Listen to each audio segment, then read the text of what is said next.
All right, let's dive into some of the oldest, most epic stories ever told. The ancient epics of India.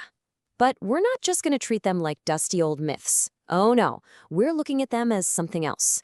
Maybe even as records of technology so incredibly advanced, it sounds like it was ripped straight out of a modern sci-fi blockbuster.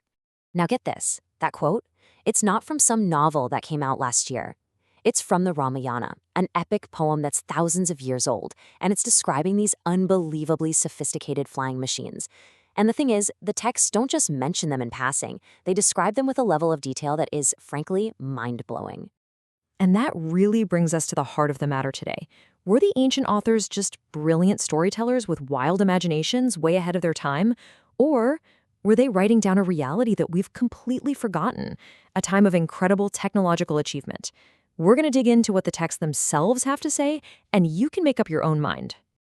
Okay, so let's kick things off with the most famous of all these ancient technologies, the ones that have really captured people's imaginations for centuries, the Vimanas.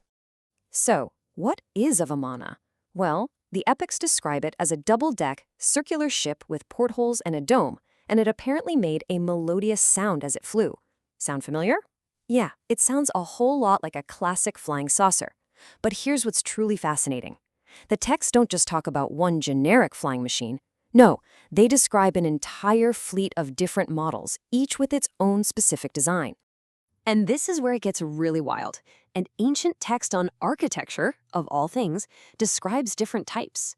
Conical ships painted gold, sleek rocket-shaped ships that gleamed like silver, and even a massive three-story flying structure called the Tripura. And of course, there's the famous Pushpaka from the Ramayana, which was basically an aerial chariot big enough for a whole crowd of people. This isn't just a vague myth, this is a detailed classification system. But it wasn't just about travel. The epics talk about weapons of unbelievable power called Divya Astras, or celestial weapons. We're not talking about swords and arrows here.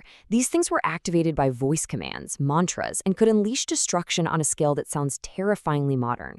We're talking ray weapons, hypnotic weapons, maybe even nuclear-level events.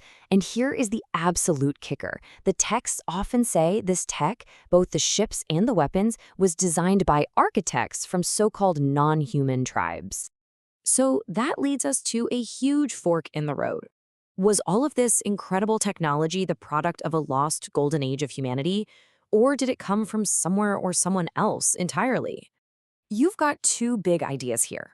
On one hand, you have the theory of a lost human science, the idea that humans reached this incredible technological peak and then it all came crashing down, maybe lost in a cataclysmic event like the Kurukshetra War, a conflict so huge it was said to have ended a whole world age.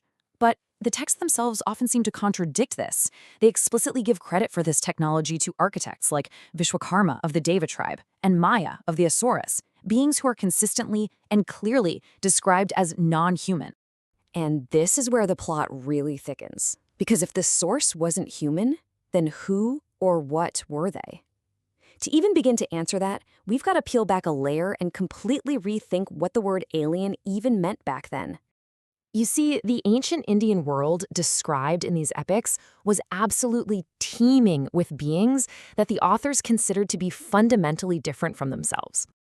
I mean, the list goes on and on. You've got the Devas, who are basically gods, and their rivals, the Asuras. You've got the shape-shifting Rakshasas, the serpent-like Nagas. All of them are described with superhuman powers and strange appearances that would easily get them slapped with a non-human label. But here's the twist. And this is a super fascinating point from modern research. One really compelling theory suggests these weren't actually gods or demons in a supernatural sense. They might have just been other human tribes, completely isolated from the authors by culture and, more importantly, by geography. And when you look at a map, this idea starts to make a lot of sense. The Yakshas and Kinnaras, they lived way up in the Himalayas, a place that was practically inaccessible. The Nagas were deep in the dense eastern forests. If you were living on the plains and you encountered these groups with their totally different cultures and lifestyles, while it's easy to see how you might describe them as other or even non-human, in a world without global communication, the people over the next mountain range might as well have been from another planet. Okay, so let's say we go with that idea. Let's say these non-humans were just other isolated human cultures. we're still left with a giant flying machine-shaped hole in the theory, right? That doesn't explain the flying cities or the weapons of mass destruction. And this brings us to the second, much deeper layer of this whole mystery. This is where the word alien shifts from its ancient meaning to the one we all think of today. We're talking about the ancient astronaut hypothesis, the idea of actual visitors from other worlds. So the theory goes something like this. Step 1, real deal extraterrestrials show up on Earth. Step 2, they need to blend in, so they camouflage themselves among those local tribes that were already seen as mysterious, the Devas, the Asuras. Step 3, they start sharing their advanced technology. And step 4, the ancient writers, who can't possibly tell the difference between a reclusive mountain tribe and a visitor from another star system, just lump them all together, creating these hybrid myths that we're still trying to untangle today. And look, this isn't just some theory cooked up on a late-night internet forum. Dr. V. Raghavan, who was the head of the Sanskrit department at the University of Madras, spent his entire life studying these texts. And he came to the conclusion that the descriptions were just too consistent and too detailed to be pure fantasy. Now, it is important to say that mainstream academia generally sees this all as beautiful poetry, as powerful allegory, not literal history. But for people who support this theory, the details are just too specific to ignore. So what's the legacy of all this? Whether these stories are about gods, men, or spacemen, they are far from being dead relics of the past. They have seriously shaped our present, echoing down through the millennia right into the pop culture we enjoy today. Just take a look at the Rakshasa. In the ancient texts, there are these terrifying, super smart, man-eating giants who are masters of illusion.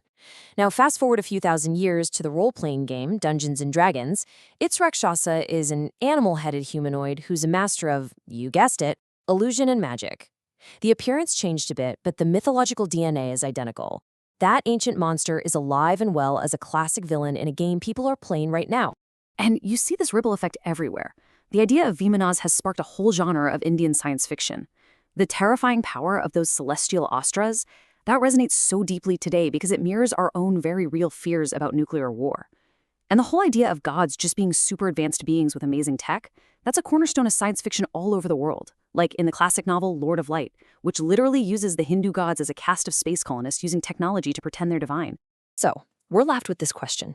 When we read these ancient stories, are we reading about gods and celestial chariots, advanced human ancestors whose science was lost, or extraterrestrial visitors who were mistaken for deities? Whatever you believe, these tales are a powerful reminder that our oldest myths might just be our most enduring mysteries. And maybe, just maybe, the line between history and legend, between science fiction and a forgotten reality, is way, way finer than we ever dared to imagine.